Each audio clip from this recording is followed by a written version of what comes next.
Anthony, Mr. Big Deals Only. Welcome to the TED Talks podcast. Thank you. So, where do we start? I mean, if people follow you on Instagram, they probably already have a vibe and understand what you're about and what you do. But for those who don't know you, who are you? I think first of all, I've got to say I'm a father. I'm a husband. I suppose I'm just your average or positive guy. So I don't think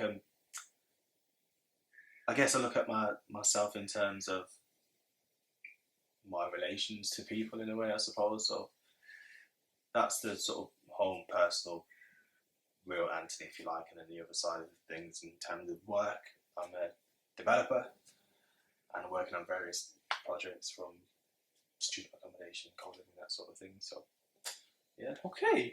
And so you're a developer. A lot of people say they're property investors, right? What's the difference between a property investor, which is what I probably call myself, and a developer like you? Good question.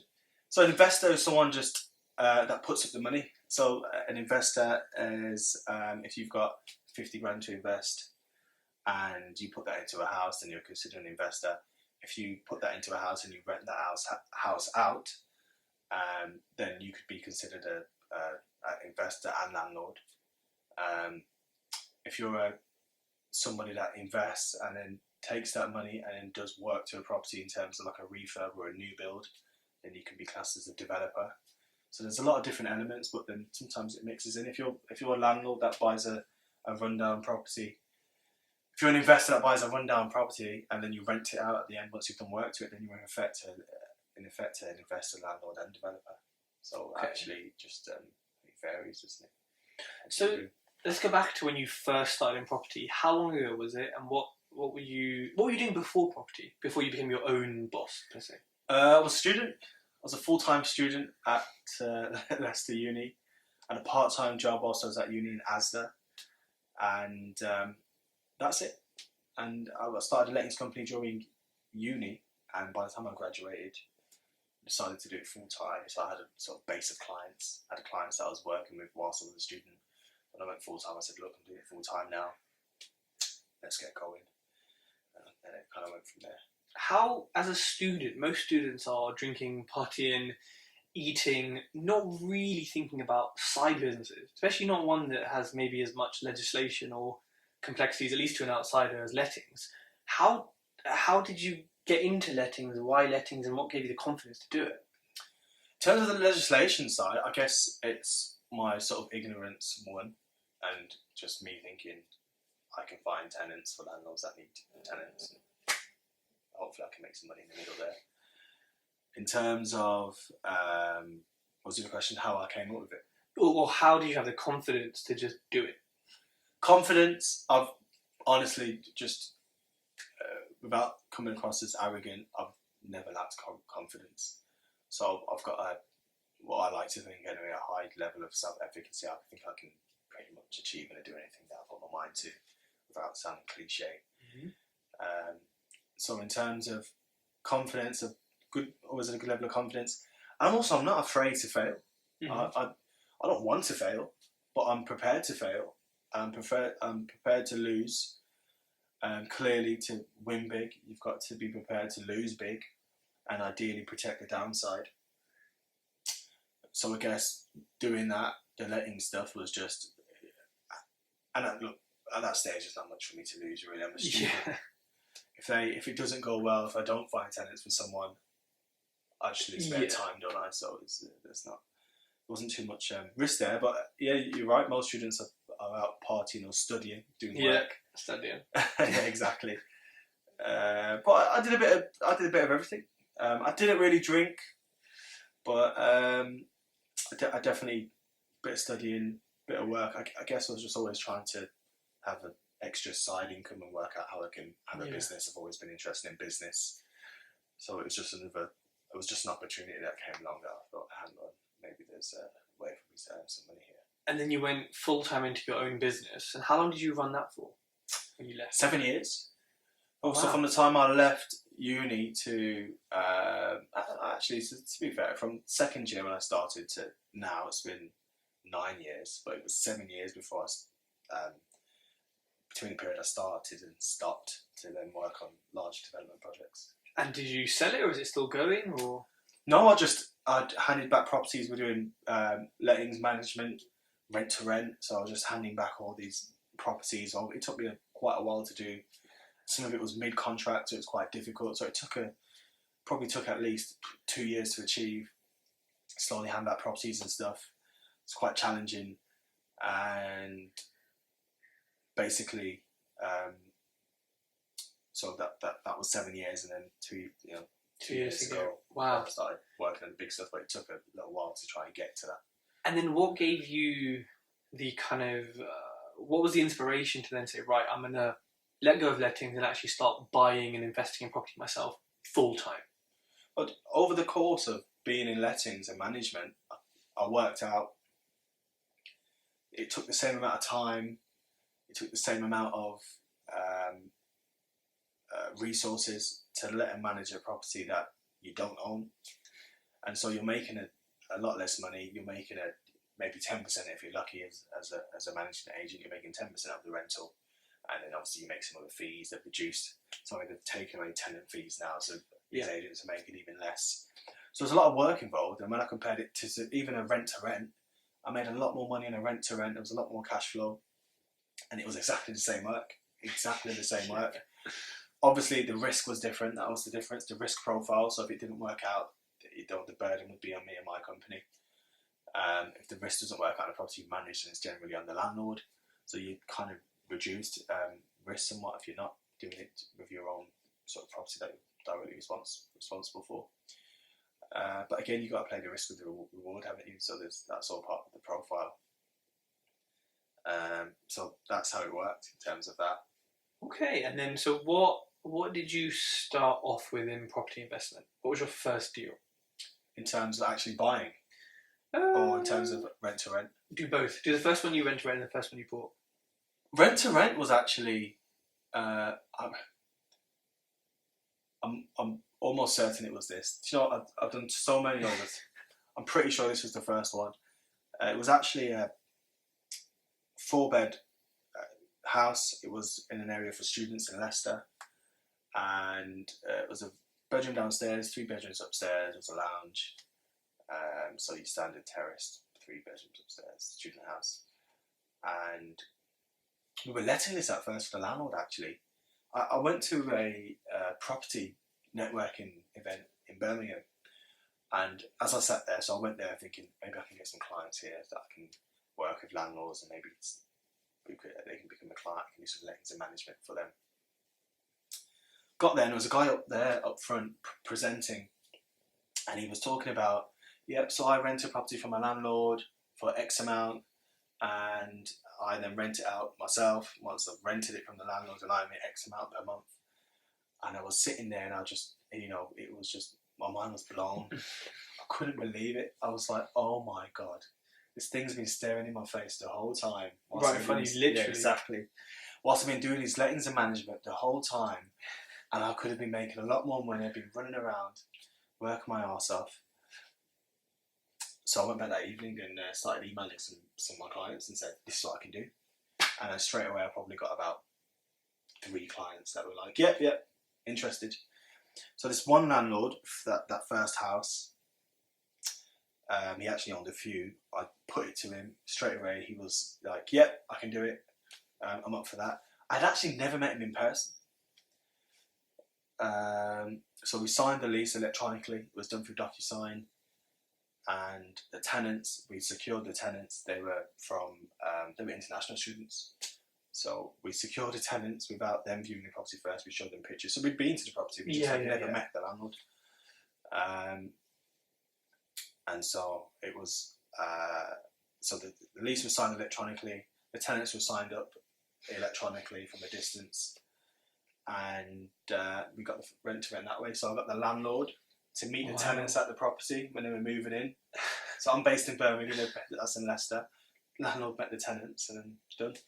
You sat at your computer basically and got a rent to rent. It was a virtual rent to rent. The first deal was virtual. That is sweet. But I didn't realise until, for me it's a normal part of what I was doing, but when I thought about it years later, was like, actually, that was a virtual deal. Yeah, because right now doing rent-to-rents, I think it's very difficult unless you have a lettings agent to do it virtually. Most people are sitting like this. I don't really hear of people doing it virtually. Yeah. But I think when you're,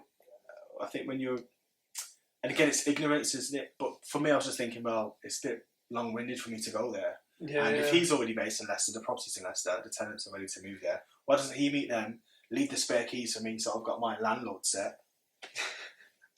Yeah, and it worked. That makes sense. And it worked well. Yeah. I had that property for at least 4 or 5 years. Wow. Yeah, worked well.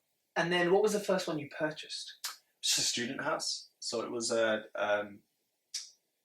4-bed house, turned it into 6 bedrooms, and yeah. Birmingham? Birmingham. Yeah. And how did you fund that? Was this your own money from savings? Yeah, so saved up some money. And so your first property you bought was an HMO, but obviously you were comfortable with this. But it wasn't a HMO to begin with. It was a. Okay, but you made it into one, right? Exactly. But you were comfortable with that because you'd done it before. Oh, exactly. So let's imagine, back years ago, it wasn't as stringent as it is now. Obviously now it's 4 tenants, isn't it? 4 tenants. 5 or more tenants in the house. It's got to be fully licensed and all that sort of stuff. Years ago, it wasn't like that at all. So you could just pretty much, and what they did, what everyone did was you'd have a house and you just rent it to students, and that was it, or you'd rent it to a group. Yeah. That's pretty much it. Obviously, there were certain fire regulations. It had to be safe. But in terms of fire doors and that sort of thing, it wasn't done. It wasn't done. It's crazy to think that it's such a recent thing, because you think that they would have, the councils and government would have thought of this ages ago to protect humans living in the house. Like, it's just weird to think they weren't. It develops over time, doesn't it? Yeah. That's the way that it develops over time. So I guess over time, when you've had a lot of people living in a house together and you've seen all these issues come together, and it's like, hang on, there's fire issues, there's landlords renting out really tiny spaces, so these tenants aren't getting a very good experience, so it's not very comfortable. So there's minimum room sizes now. There's you've got to make sure you've got internet smoke alarm system, fire doors, door closers. Again, in case of fire. So I guess it's evolved with time. It's evolved. I think that's just everything. That's just with everything in life, and anything to do with legislation or business. It just evolves over time. Yeah. It's a good way for them to make more money, isn't it? Of course. So you had these rent-to-rents. You were a lettings agent. You had this student house.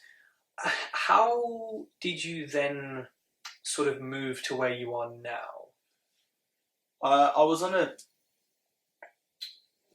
I'll give you the short story. I basically found a deal, a site that I thought was a good deal, and if I go a little further back, I'd always looked at these sort of deals, and again, this may help some of your listeners, because I know your listeners are you've got a broad range, haven't you? So let me try and put myself back into those shoes. I always thought to myself, I wanted to do a bigger deal. I knew I had it in me. I just didn't really understand how to do it. And so it was really just making that leap. And I did what plenty of people do now. And it's pretty embarrassing if I think about it now. It's just, you find a potential property online, take the link, you send it to somebody and go, in a JV, and you're very unlikely to get a response or to get anything that works like that. So the way I did it, I found a deal first, a site that I thought was a potential deal. When you say site, do you mean land? It was an industrial building. Okay, so just a site, yeah. So industrial building, it was pretty, not in the best condition, but it was in a good location. I thought this would be good for student accommodation. Next door had been approved for student accommodation. This is Birmingham. So that has some precedent there. And so I thought, look, let me try and do a deal on this. So I found the owner, contacted the owner. Turns out he was still interested in selling. So I agreed a deal to buy it. So I was meant to initially do an option agreement to purchase it. So that option agreement would have allowed me time to go and get a planning permission on it at my cost, but last minute he changed it and said he wanted to do an unconditional deal.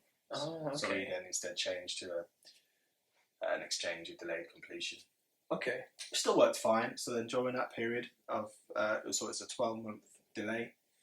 So you exchanged then? You said fine, happy to do it. I said fine, yeah. And how much what was the purchase price you agreed? 400k. So you gave him a 10% exchange? No. $5 grand. That's what he wanted. But I guess he wanted the security. We had agreed 5. So when we were doing the option agreement, he didn't want to do the option agreement at first. Okay. And I said, look, what if I give you some cash? And he said, okay, fine. And we came to this figure of $5 grand. He might have suggested more. But obviously there's risk from my side in terms of putting in the application. Of course, yeah. There'd be another 50, 60, 70 plus K to spend from my side. So anyway, so that was the agreement that we came to on that specific deal. And then he changed it last minute, so he wanted it unconditional. And because of, I sort of weighed up the area and the risk profile, it made sense to do it. So was it low risk in your eyes? It helped that the site next door had been improved. Okay. And that we had some initial talks with obviously architects and stuff, so we had a good idea that we could get planning basically. So, and worst case scenario, the purchase price wasn't. There's a plan B. There were tenants already there. So worst case scenario, if we did have to buy it, then we could rent the property out. And again, there's $5 grand on the line, so it's all part and parcel. So did the deal base. So last minute he changed and he said he wanted it unconditional, so I said fine. $5 grand remained the same. And how big was the site? I can't remember, but it's big. Yeah. Still got it. It's been demolished now. Oh, I think I saw it on your Instagram. Yeah, probably. Yeah. Because that deal's been going on a while. Mm. I started working on that deal back in. I think I went to view it for the first time back in March 2017. Oh wow! Okay. It just takes the larger deals in the development game. It's a longer process. Mm. A lot more long-winded, but it's high risk, high rewards, as you know. So that's pretty much it. And then during that process, that 12-month process, got planning. So planning was. And what was your original thought to build there? Was it student accommodation? Yeah. So it was definitely students. I was thinking potentially would it be a part new build, part conversion. I wasn't entirely sure. I brought in an experienced developer, so a developer he was actually one of my old clients. Oh. So I brought him into the deal and basically said, do you want to come in? I found the deal. Do you want to come into the deal? We'll go 50-50. He came and had a look. He was game. So went to the pub, typical, on a napkin. Of course, the best business deals. Wrote out the numbers and what it would cost and the risks and blah, blah, blah. I'm like, yeah, done, deal. So I agreed a deal in the pub. And what was he bringing to the table? Well, he bought me lunch that day. So I mean, that does help, yeah, I'm not going to lie, yeah. No, well, he's got experience, so he allowed equal you risk. to lend Financially, more, it was equal risk. Okay. But also, you couldn't lend necessarily without him, right? Some lenders are a bit tricky. Oh, in terms of development? Yeah. I probably would have struggled, yeah. Yeah, so I guess he was your host in a way that allowed you to get finance. Partner. Maybe. Okay. Partner. Yeah. So, people do use mortgage hosts, don't they? That's usually their names, they're not on it, but he was an actual proper JV with it. Oh, proper, yeah, partner, 50-50 down the line. We both owned, we set up a new company, SPV, 50-50, both directors. And what made you go with student as opposed to, I don't know, like just normal new build for professionals or families or something like that, like a block of flats? Well, first of all, my eyes are open to students because that's what I've been doing for the prior 7 years, so I knew the student market very well. Mm-hmm. I knew which areas would work. I knew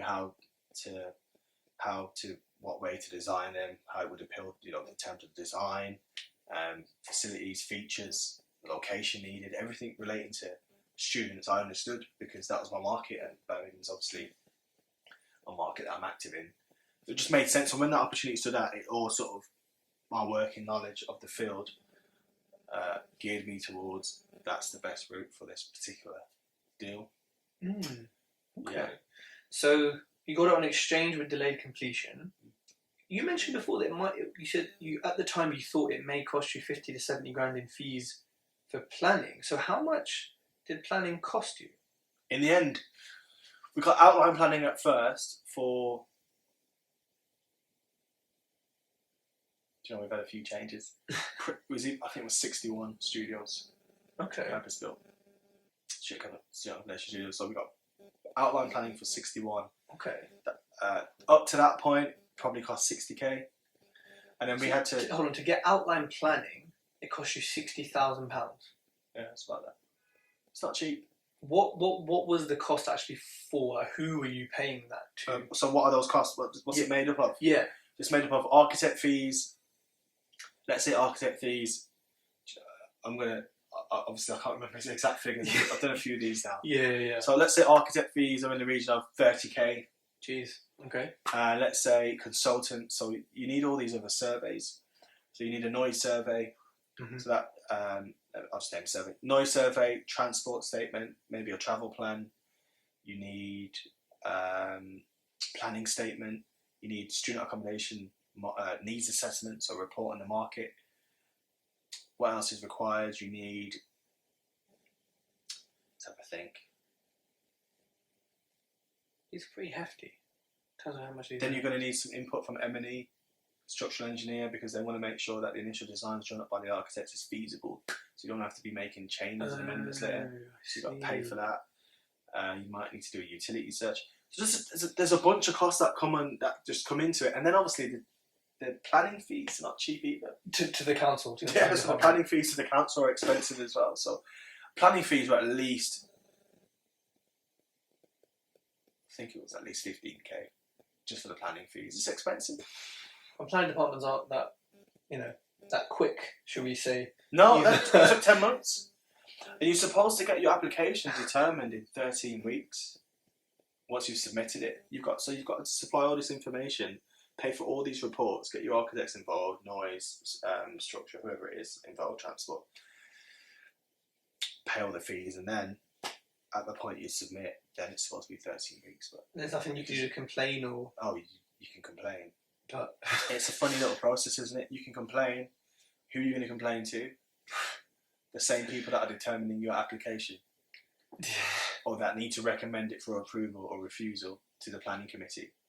So it's a funny scenario to be in, isn't it? You're dealing with the planning department. That you want them to recommend. So the stuff I'm dealing with, 9 times out of 10, it's going to go to the planning committee because it's a major application. Okay. Sometimes the council may do it under what's called delegated powers, so they can internally decide that okay, without going to approval. But that's extremely rare.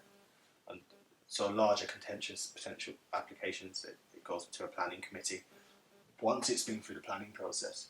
So during that planning process, you need your planning officer, your main contact, and they work with their colleagues on the application. They consult. You need them to recommend it for approval. If you don't get it recommended for approval, then the committee is a lot less likely to approve it. I see. So you're geared towards. It's like politics, basically. It's 100%. Yeah, that's so ridiculous. Sadly. And this is a lot of the problems that people complain about the planning process in the industry. Yeah. It's quite rigid, bureaucratic, a lot of red tape, and it's not straightforward. If we're honest, and this is not to make a dig at anyone because I want some approvals, but it comes down to individual preference, and it's very clear, and if everyone's straightforward about it, that's what it is. So one planning officer may not think the height is acceptable for that building in that specific location. Okay. They may say, no, 10 floors is the max that's acceptable, and someone else go, actually, I think 12 stories is acceptable. And then those 2 floors could be worth millions of pounds worth in GDV, and also impact the viability of the scheme. Of so course. Those 2 floors could mean potentially you can't go ahead because there's not enough profit in it or margin in it to. But that's that doesn't necessarily come into. You know what? I think it's so good you're saying this because these are big risks potentially, and they're big money losses that I think a lot of people aren't told these or taught these by, say, courses or by other people who are doing it. Kind of give the, oh, I made $500,000 on one deal. But it's like, yeah, but you literally like you had grey hairs, you got wrinkles after it. You're like in debt. Like people don't talk about the realities of it, or they don't talk about, oh, I had 4 things rejected at planning, then I had 1 approved. Yeah. So it's good that you share these challenges with planning. Like, how do you cope with the uncertainty? And it's like a mindset question when you're waiting 10 months for something that you're like, okay, I can't do anything about this. Like, how do you cope? I think you've got to make sure you've got a great team around you. So all your consultants and your architects, whoever you're using, they're a great team. Planning consultant, they know what they're doing. So in conjunction with them, you make sure you're putting a good case forward. And then keep great relations with the planning officer. So it's all geared towards treading sort of carefully, but also trying to get them on board and make sure the planning process is supposed to be, and oftentimes, but not all the time, but it's supposed to be a collaborative process between the planning department and the applicant. So you're supposed to be working together, and then you work it out. This is what I want. I've really this heard is what I need. Exactly, but that's how it's supposed to be. yeah. You sort of give and take, and then you work it out, and you go, this is the final scheme we're happy with. They're going to recommend it for approval. Perfect. It goes to the planning committee. Hopefully it gets approved. That's how it's supposed to be. But there's a lot of, and that's obviously where all the risk is. Yes. And then outside of the planning risks, you've got a lot of risk like the ground. Yeah, I've heard. So you don't know what's going to, until you do a ground investigation, phase 2. And they cost a bit of money, right? Oh, they're very expensive, thousands of pounds. So until you do one of those, then you don't know what the ground conditions are. So you want to get a borehole down and see if there's good ground there. So maybe you don't need to pile. If it requires piling, then that's going to be a lot more money on your What is not a lot, piling but it's going to be more money on your build cost. What is piling for the listeners? Piling is just a form of your foundations. It's the structure. It's the substructure. So it's basically. Is it those long drill things that go in the ground and stay there? Yeah, exactly. So, okay. So if you're building a house, you may only need to go down on your foundations, maybe meter and a half on your foundations. Okay. If you're building a very tall 50-story building, then you have to go a lot further down to secure the building, basically. So you're gonna have to pile. If it's a shorter building with less stories, then you may not necessarily need to pile. So, but that's going to add more to your build cost if you do need to. So it just depends on the ground conditions. So those ground conditions will impact the build cost, basically.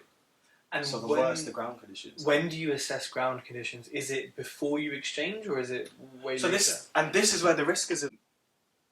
If you're doing a site, or if you're putting an application in for a site that already has a building on there, then you're unlikely to be able to do the ground investigation. And that's a risk that's a massive risk, isn't it? You just take that risk. You're like, oh, that's part of it, isn't it? You've got to factor that into what you're paying. And also not just the ground condition, but also it could be contaminated, so there may be certain material. Your first deal where the build cost is currently 4.8 all in, you pay for planning. Or development cost build land. Okay, yeah, so you've paid for planning, you've paid for surveys, yeah, you've paid for the exchange, and you will pay for completion. Demolition. So it's expensive. Very expensive. Who's paying for the rest? Like, who's paying for the actual build cost? You're lending, you're borrowing that, right? Yeah, bank. And what kind of interest rate do you get on a loan of, say, $4 million? Ranges from, it depends who the bank is, how much equity you're putting up, and just how the bank views you. So it can range from, if you're getting it from a really good clearing bank and you've got quite a large equity contribution, i.e. the cash you're putting in to the cost of the development, so the loan to cost is pretty low. Then you can pay, if you've got a really good relationship, as low as 4%. A year? 4%, yeah. That's not, well, they're borrowing such a huge amount. That's not common. Yeah. But you've got to have a lot of equity and a good relationship with the bank, and so as low as that, or it can be as high as 10-ish%. And what sort of, and maybe this works differently with like land, but what sort of loan to overall cost are you getting?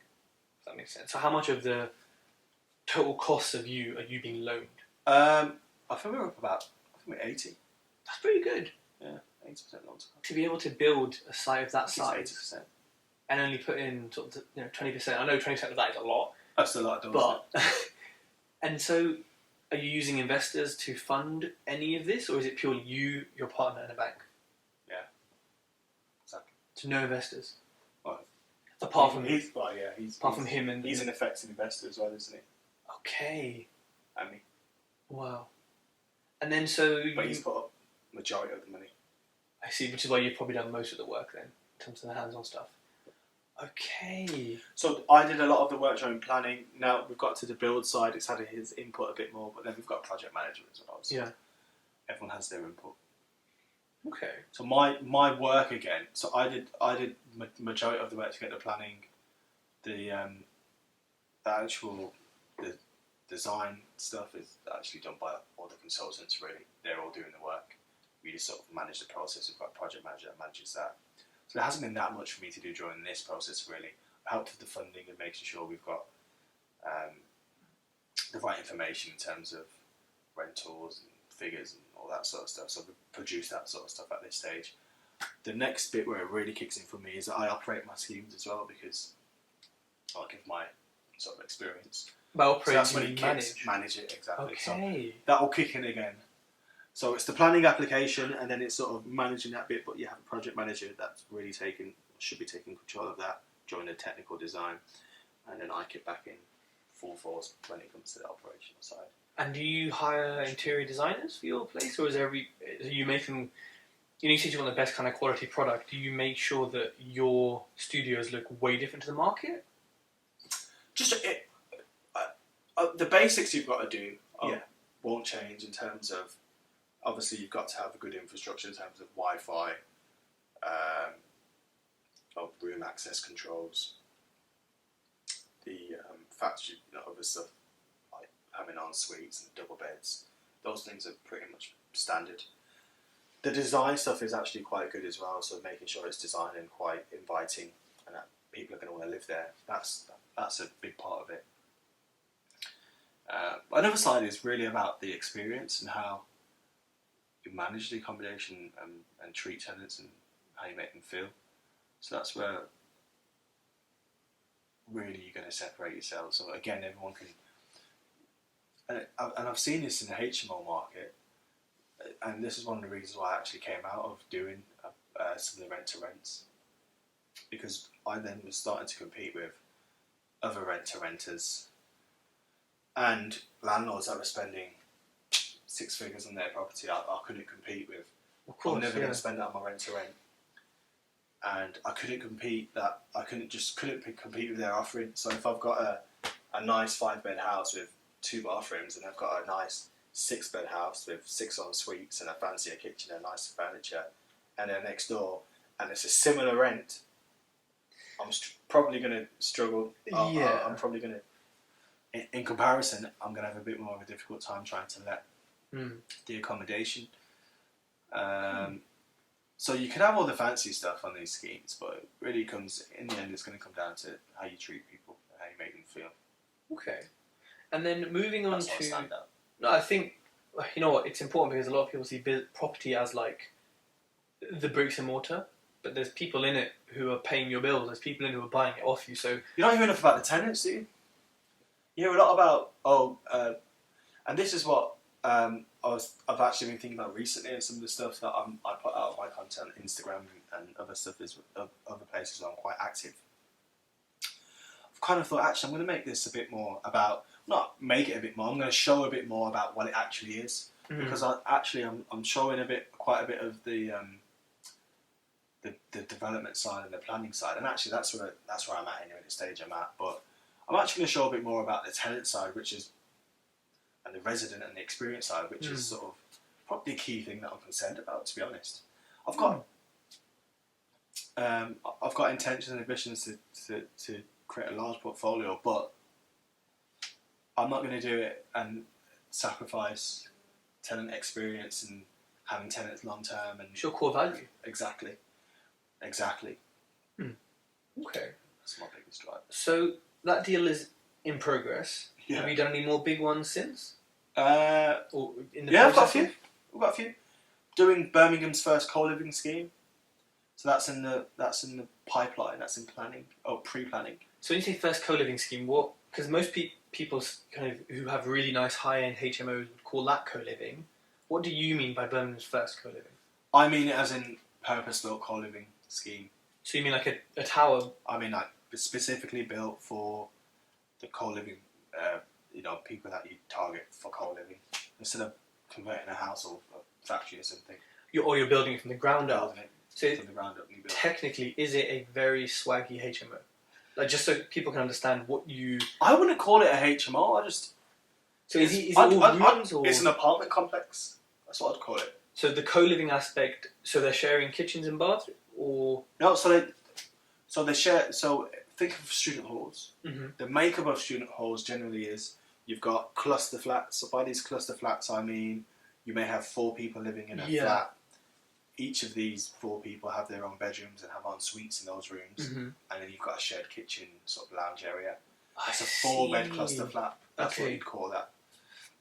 So that's what the co-living will have. Okay. So they'll have cluster flats ranging from 2 to 5 or 6 bedroom flats with shared kitchens, but they'll have their own bathrooms. And then you'll also have self-contained flats or studios or one-bed flats. I see. And they'll have their own kitchen and bath, and it's just for the people within that self-contained flat. But the cool thing, this is where the co-living separates itself, is that it should really be about the community and encouraging people to interact and engage with each other and share these spaces. So what's been seen so far, and it's still new, but what's happened so far in co-living is that there's a lot of amenity space. It's quite expansive, so you'll often find maybe a bar area, a library, lounge areas, places to chill, places to work. So the scheme I've got planned, it's like absolutely crazy. I'm just fingers crossed it works out. We've got a bowling alley planned for it. That's cool. Crazy. So bowling alley, co-working space. I was going to say that's important. So there's a lot of co-working space planned for it. Meeting rooms. Have you got the land for it already? Yeah, it's already deal's been done. The deal was done a while ago. We've got plans all ready. It's just waiting for to submit. Our friends at the planning department. We're just about to. We're just getting ready to submit the plans actually. And how many beds or how many units will it be? I think within it. Beds is I can't remember the actual unit, but beds. So a 4 or 5 bed cluster, that's classed as a unit technically. Oh, okay. So I can't remember the units, but in terms of beds, it should be around 250. And this is in central Birmingham. Central Birmingham. How many stories is that going to be? Quite a few. Let's see what happens in the planning process. That sounds awesome. It's not a low rise at all. It's a mid to. And what are the figures on that? In terms of purchase cost and then GDV. Difficult to say. GDV I can give you. The other stuff's difficult to say, and I can't talk about it right now. Fair enough. The GDV on that is the region of 25 million. And is that done commercially as well, based on the income? Oh, that's net operating income. That's all it is. It's pretty big. Oh, it's a big deals only. It's my hashtag. Is that the only co-living space in the UK at that GDV? Or are there others? No, it's huge. No, it's big. I'm looking at. I mean, some of the stuff I'm looking at and working on right now is a lot bigger than that. Wow. So I know of about less than half a dozen schemes in the UK that I think there's 1 or 2 operational, and the rest just have planning. It's very new, but it's a market that's just ripe. Yeah, you're on it's something. ripe. Yeah. You know, you've got these. At least for now, the demographic that's being targeted by me and a lot of other providers, my company, Volume Property, and a lot of other providers are in that region of sort of 21 to 35, that sort of age range, the young professional.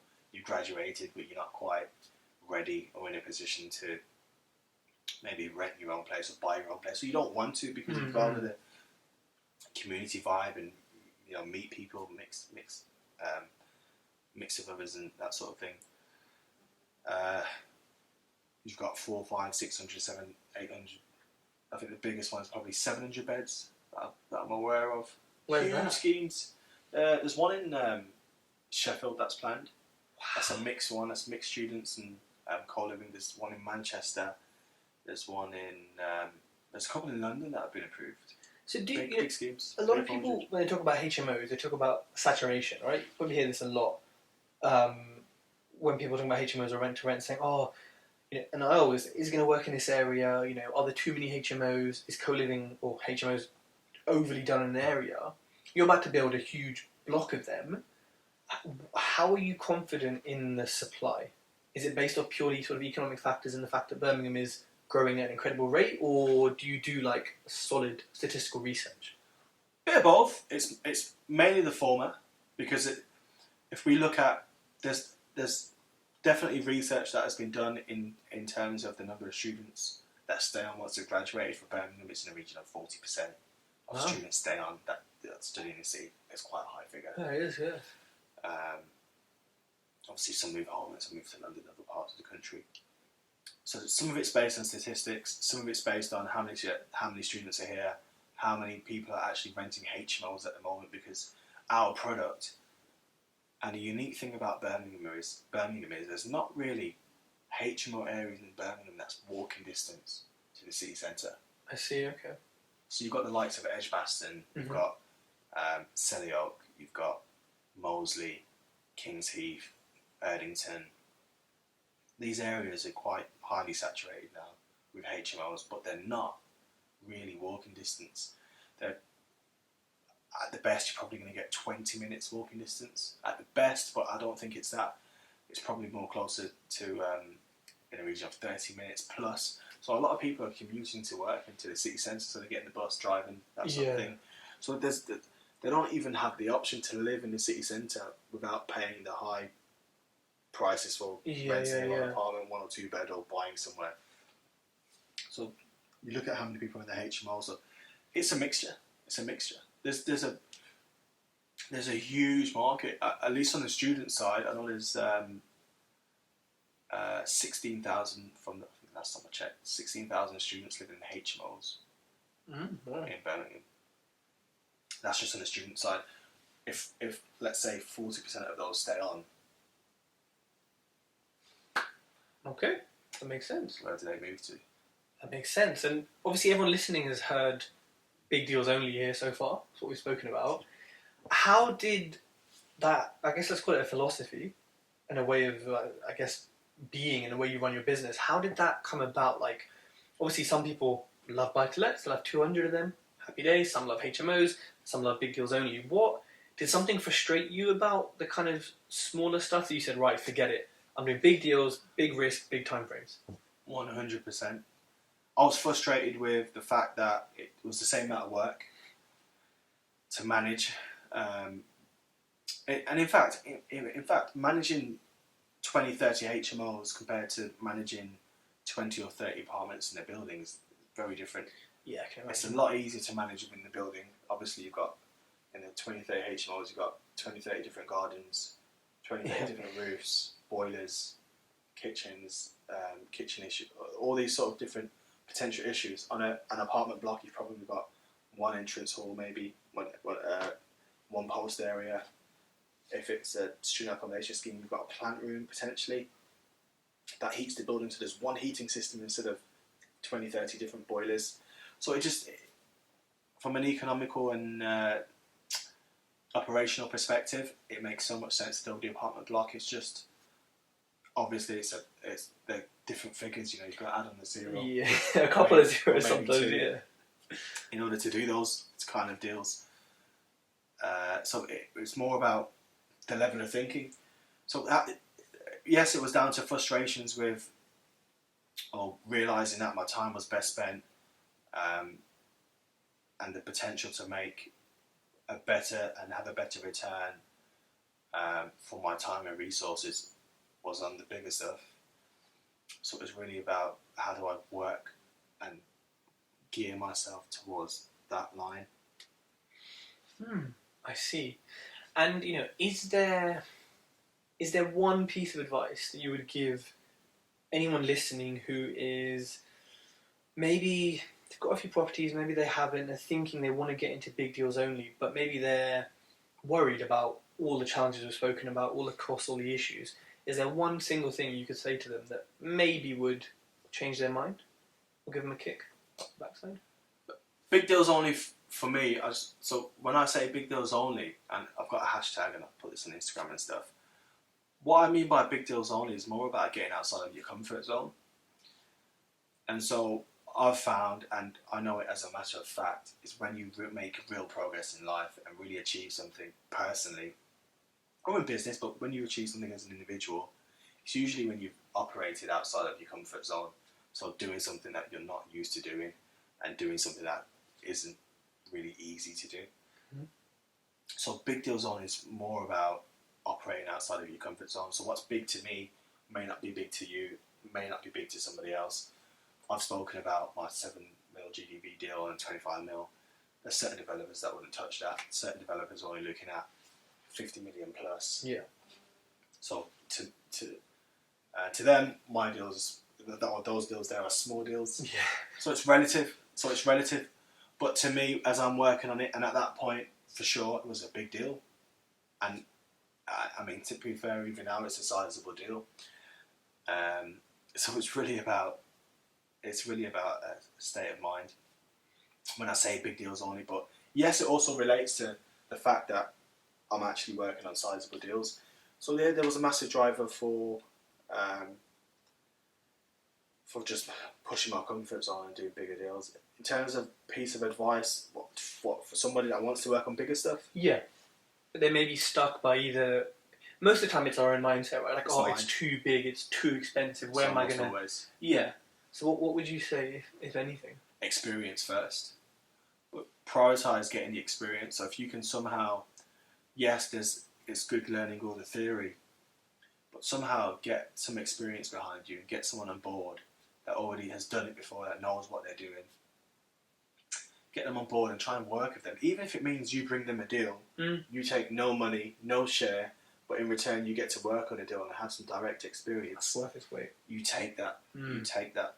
Because then you'll learn firsthand what it takes and what's involved, and make sure you have an active role, and then you're a winner. If you can somehow retain share in a deal, or you've got money to put in yourself, and you've partnered with somebody, obviously that's a good way to learn and to be hands-on. So I'd say partner with somebody, but you've got to bring something valuable to the table. Yeah. Don't do what I did in the past, and what people definitely do today. Just send the link somewhere. Do some fancy JV, mate. Yeah, JV. Yeah. Right move link. Everyone's seen already. Yeah. And that deal would have been everywhere before it got online anyway. Well, yeah. So that makes it even more challenging. It's not to say there aren't deals online. There's definitely deals online. But it's a lot more difficult to do. So do some work on it first. But you've really got to. The biggest thing you've got to do, if you're going to bring a deal, but the best thing is you've got to have a great deal. It's not going to work if the numbers don't stack. Yeah. And you've got to leave yourself some margin there. You've got to put in that risk element because you don't know where it's going to go. I've got a site at the moment. I demolished just like that once in a while. Demolished the site, and we've had some issues with the neighbouring building now. We've got to underpin that building. But it's just how it is. You're never going to know. Of course, yeah. You're never going to know that building was taken. It wasn't so much taking. Well, some of the fill material that they had under their building was taking some kind of very low-level basic support from our wall building. Ah, I see. Even though their building was built after ours, so that's another thing. So their building was built after ours, against ours, and we've got to do some work there, just to put the wall back and stuff.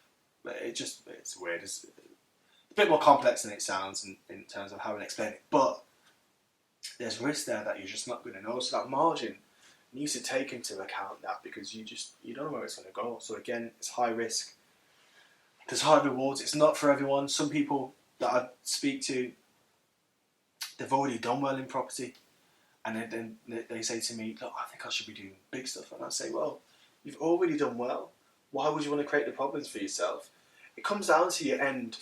Yeah. What are your end goals? If your end goals are to just be financially free, so-called, and earn £5,000 a month or £10,000 a month. You don't need to do what you're doing, not at all. You do not need to do this. Headache for no reason. Get a few houses going, get a few HMOs, maybe hedge the portfolio a bit, have a different sort of assets. You might have an apartment or an SA, and you might have a HMO and a few single lets.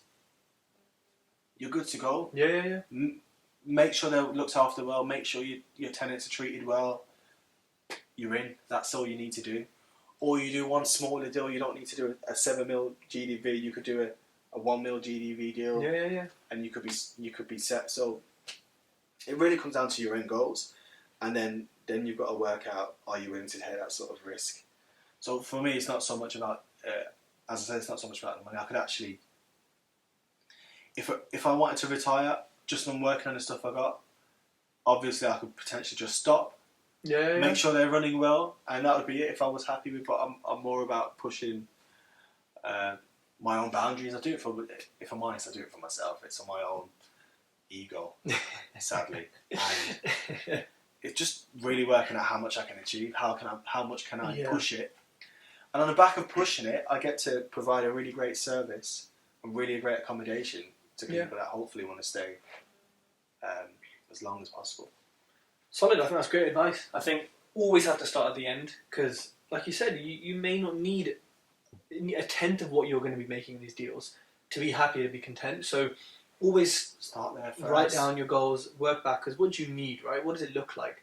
Partnering with someone, I think is great advice. I've done it in a way where I just shadow them. I walk around them like a lost puppy. I just learn so much, and people do it with me. They'll earn and learn. They'll lend me money to buy a house. They get a return, and I teach them how to buy to let. And people probably think, I've got 2 properties, yet people are still wanting to learn. Because I've bought 2 of them, I've been through 2 lots of headaches. Well, it's 2 more than them if they don't have any. Well, exactly, right? So you've got more experience, haven't you? And that's the confidence that I want the listeners to get from this, is that it doesn't matter, you've got 1, 2, 3, 5, 10, whatever, you're always going to know more than someone else. So you may be the partner for someone else, and then at the same time you're partnering someone else. Very true. So last question here, you're a bit of a star on Instagram. That's how I think your engagement is very good. What engagement level? Yeah, people really comment, they really talk to you. I've seen I've got a small following, but do you know what? That's what matters, it's a good following. I'd rather have, No, I'd rather that. Yeah, 100%. It's small, but it's a good following. I get a lot of DMs, I get a lot of comments. So I won't call myself a star, but the comments, people engage. I love it. And why do you think people engage? And I'll tell you why I think after you answer. Why do I think people engage on my content? I think I'm very honest with what I put out there. I don't. I'm not a flashy person. I don't boast about anything. I just explain. Look, this is what I'm doing. Have a look. Any questions? Let me know. So I think it comes across as quite personable on there. Yeah, 100%. And that's how I am. I'm just how I am with you is how I am with sort of. This is how I am in general, and I think. Well, I like to think that comes across on my social media, that I'm just a normal person doing something that I enjoy. Yeah. I think people probably feel like they can relate to me a bit more. So that's why I engage. That's exactly what I was going to say. You're authentic, and you come across when I watch your videos, I'm like, you're definitely like this in real life. You can just tell. When I met you, I was like, you're exactly the same. Not like a % different. And people can see that, and I think whilst you're doing huge deals, which for a lot of people sounds unobtainable and sounds like 100 steps in the future, when obviously we've discussed it's not, instantly it does sound like that, but you put it across in such a just chilled way. You'll say the figures, 7 million, whatever it is, in such a chilled, this is normal, this is my day-to-day thing. And I think when people hear that, it makes it more normal for them. And so they're like, oh, okay, I can do this, I can be him in X many years or months, right? And again, it's that personable, the relatable, the authentic self that comes across. And you're not selling courses, you're not selling anything, you're just documenting your journey. So again, people, as weird as it, people trust people who aren't selling more, even if they are slightly selling, which you're not. So I think you've got a lot of factors which attract people to you, which is why you have the engagement, right? Because you're just you. It is, to summarise it, basically. That's quite positive. Thanks for it's what I've noticed as well. As when I first started following you, I don't know because I'm not into, and I don't want to be known for selling stuff, and I'm not into selling stuff. I'm not into running courses. There's You don't need to definitely looking some courses you know what out I there. mean? Yeah. Oh no, I don't need to either. But there's definitely some, and you know, some of these guys are making a ton of money. Oh, selling they're making courses, more money for than we sure. are in property. Yeah, well, there you go. But then, actually, you know what? No, on those that are actually doing well in property. Oh yeah, those that really are doing, well. yeah. They're not selling courses. And as I say, they're not even on Instagram. They're not on YouTube. But Yet. they will be soon, But yet, as we spoke about as I it say, on exactly. your post. Yeah. Exactly. Yet, so they're missing out at the moment. Yeah. But no, thanks for the. No, that's just how I see it. You know? So I wanted to get you on for a while, but I just forgot to ask. I keep watching the videos and I'm like, okay, I'll ask him, and then I keep going. And then so it was good you reached out. So I think thank you so much for coming on. I think you've delivered a lot of value here. I think we should definitely do a catch-up episode in like 6 months or a year. Happy to. Whenever, because you're going to face a lot more challenges. And there'll be a lot more learning for people. Now, if people want to get a hold of you, where can they find you? And also tell them about your event that's coming up as well if they want to come and see you in person. Yeah, that event is. If you know what it is. Oh, it's 12th of September. 12th September. But so hopefully hopefully goes out before then. So it might not. it might not go out before then. So I was thinking. But I host meetups every now and again, and again I don't charge for these meetups. I don't charge for mentorships or anything like that. In fact, I don't really do mentorships. I don't do mentorships and I don't charge for anything because it's not what I do. I'm just sharing my journey. Hopefully, people get to think they can do it as well. I mean, what you mentioned earlier, but actually going off track a bit. What you mentioned earlier about how I just mentioned maybe $7 million deal. I guess it is normal to me now. And it has to be normal for you. It has to be normal, and it's very normal. And in fact, it's sort of on the small side for me. Actually, I mean, I wouldn't look at another deal like that again for now. So I'm only looking at larger stuff. So I guess. Well, you can call me and RJV. I'll do all the work on that. You'll do it. You taught me everything else. No, you know. I like that. Seize the opportunity there. Of course. No, so it's just good that if people are seeing that and noticing that, then like, I'd feel so amazing if they feel like they can go on to achieve it, because in the end, that's all it is. It's just it's just a different number. You're doing the same thing. The numbers just adjust. So that's that. But you can find me on Instagram. So it's just Anthony Laville, LAVILLE, Anthony Laville. That's my Instagram, and I'm on YouTube. Similar thing. Just search my YouTube, Anthony Laville. I'll put all the links in for your pages and for your upcoming event.